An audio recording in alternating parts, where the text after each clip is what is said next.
Hey everybody, how's it going? My name is Storytelling Blair, and I'm here to give you guys a storytelling review. And guess what? It's October! Woo! October. I love October. I love Halloween. I love scary things. But you know what I love more? I love a guy who dresses up like a bat and beats the shit out of those scary things. So that's why this review is going to be about Batman. And not just some generic Batman story. No. We're going to go with one of the best Batman stories that I think anyone could ever read. It's my favorite story. I just recently discovered it, which is really sad. And that is Batman The Long Halloween. The story is written by Jeph Loeb, and the art is done by Tim Sale. Now, you probably recognize this team from Spider-Man Blue, Daredevil Yellow, Hulk Gray, Captain America White, Superman 4 Seasons, and the inevitable the sequel, Batman Dark Victory. Jeph Loeb and Tim Sale, in my opinion, are an amazing team, and it's the only real way that I could enjoy Jeph Loeb. It's going to sound really sacrilegious, because I'm talking about that one story that everyone loves, I might not care about. But anyway, I'm here to discuss this story and convince you to read this, because it is amazing. It is, to me, the quintessential Batman story that I have ever read. This story encompasses everything that I personally like about The Dark Knight, and I want to share it with you guys. And if you haven't read it, I hope that I can convince you to check it out. Because you know what? It's awesome, and it also has an amazing title, The Long Halloween. I mean, what more could you want? Anyway, let's go ahead and get started on this review. Yeah, so don't worry about spoilers. I'm going to give you guys the pitch of what the story's kind of about to obviously, kind of pique your interest here. And so, basically, this is year 2. You could think of this as the sequel to Batman Year 1, the story that was written by Frank Miller. Used to be my favorite Batman story.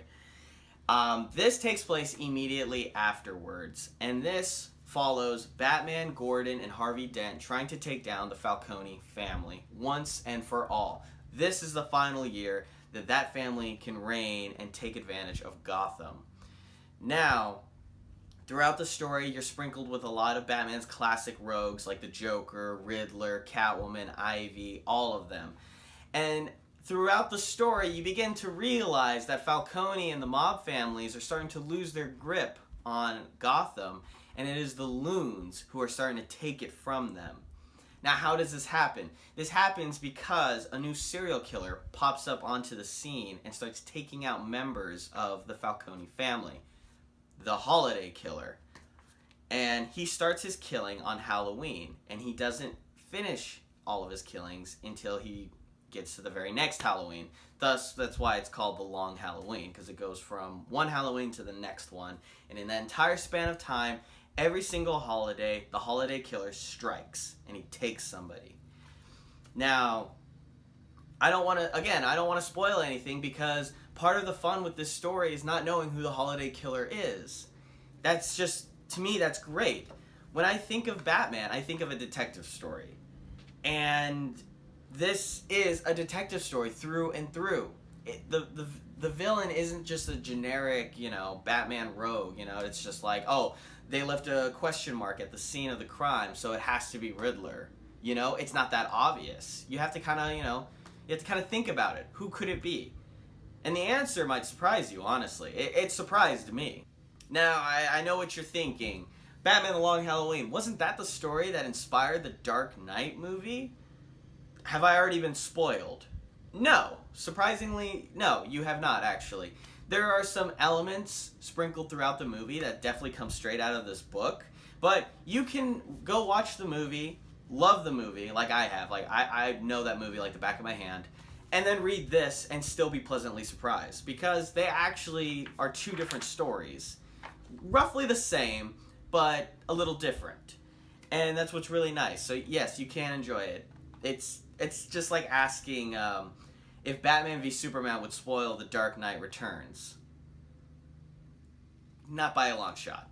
Now, one of the things that I really liked about this story is, as I said earlier, it's a detective story. It's a very small story. It's about figuring out who the serial killer is while they're trying to take down the mob. There's no ninjas have just arrived into Gotham City and are getting ready to pollute the water and are getting ready to finally destroy Gotham. And it's up to the Dark Knight to push his mind and body through impossible odds to break and defeat these bad guys.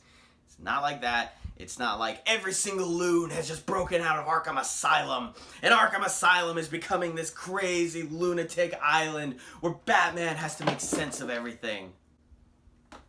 It's not like that. It's very simple, and I really enjoy that. Not saying I don't enjoy those crazy, stories. It's just sometimes Gotham's about to be how many times can Gotham be destroyed? How many times is someone going to threaten that? And I know that's a trope and just superheroes all together, yada, yada, yada, yada. But I like a simple story. I like it when, yes, The Long Halloween is Batman battling for Gotham's spirit in a lot of ways, like it was in the movie. And that's something that I think is really important, and that's something I really like. No building's gonna get destroyed, no island, yada, yada, yada. Not all the villains are out. The villains are in the story, but they're not the focus of the story. And it's just really simple but effective. It is a crime story. And I really, really appreciate that. Because at the end of the day, that's what I want to read from Batman, is a crime story. Because he is the world's greatest detective, after all. So, why not, right? Okay, now anyway, Tim Sale's art. Woo! Normally, I like people like Jim Lee or Gary Frank, where they can make realistic-looking superheroes. Not too realistic like Alex Ross, but, realistic enough that looks definitive and, that's the art and leave it at that. I don't want any stylistic, yada, yada, yada, nonsense, blah, blah, blah, blah, blah. I just want the character to look like the character. Tim Sale does a great job of proving me otherwise. I love his work. I do. His work in Batman is great. I don't know what I like better. I don't know if I like Spider-Man Blue or if I like Batman Long Halloween better. I don't know. His art is incredible. The shadows, the darkness, it's so subtle yet it's so gothic. Tim Sale, he really knows what he's doing, and if you guys, appreciate his work or kind of like his work, I think this is the book for you because, honestly, his art is incredible. I love seeing Tim Sale. The thing that I really like about this story, above all else, is that no one villain is to blame for why Gotham is the way it is. It's not the Falcones, it's not Joker, it's not Riddler. Yeah, I mean, you could say it roughly is, but hear me out on this. It's the people and the choices they make every single day. It's how people in Gotham could be living in such harsh environments, whether or not it's the weather, the economy, Falcone, or the Joker, whoever.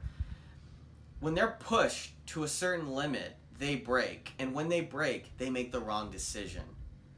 Unlike Batman, who when he was pushed far enough, he decided to do the right thing and to become a hero.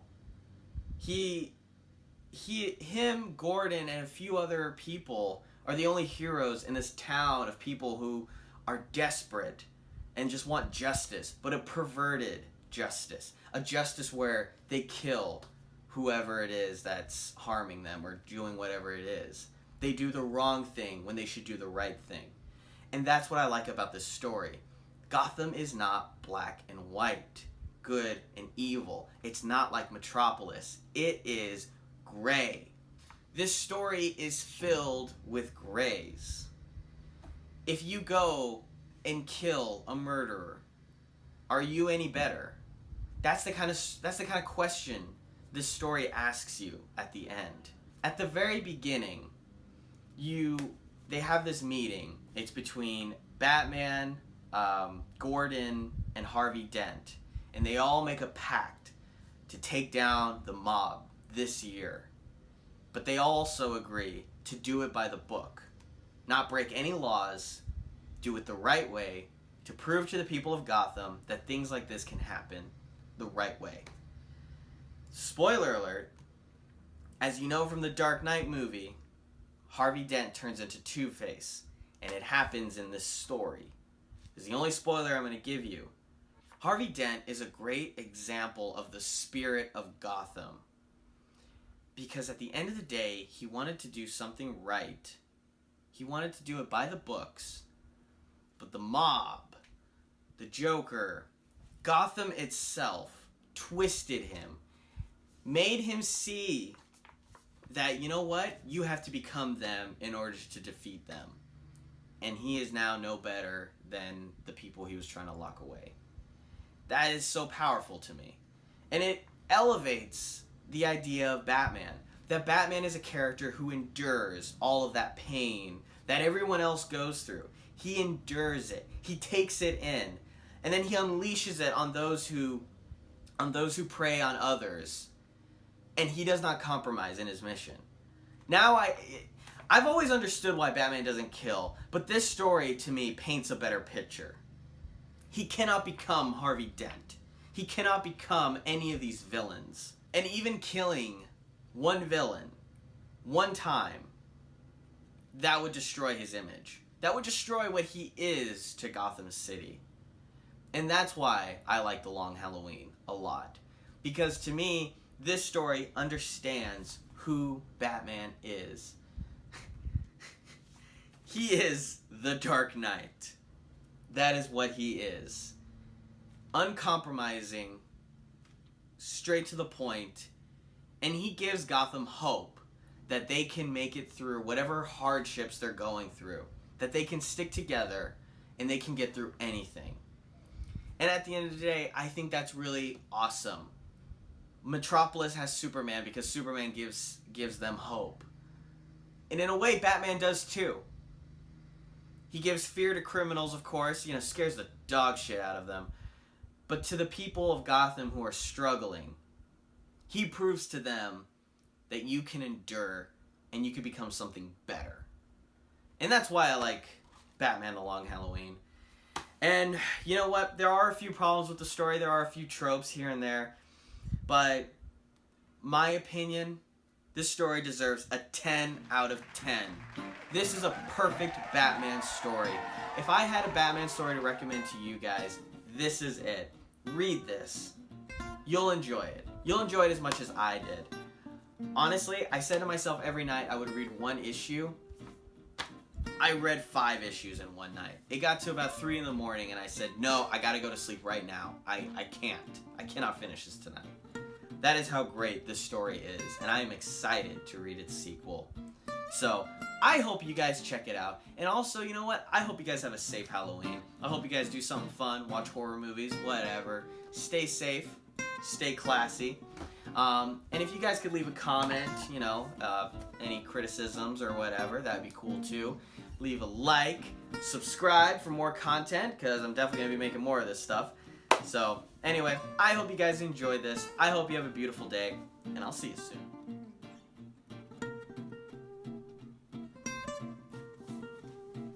Well deserved.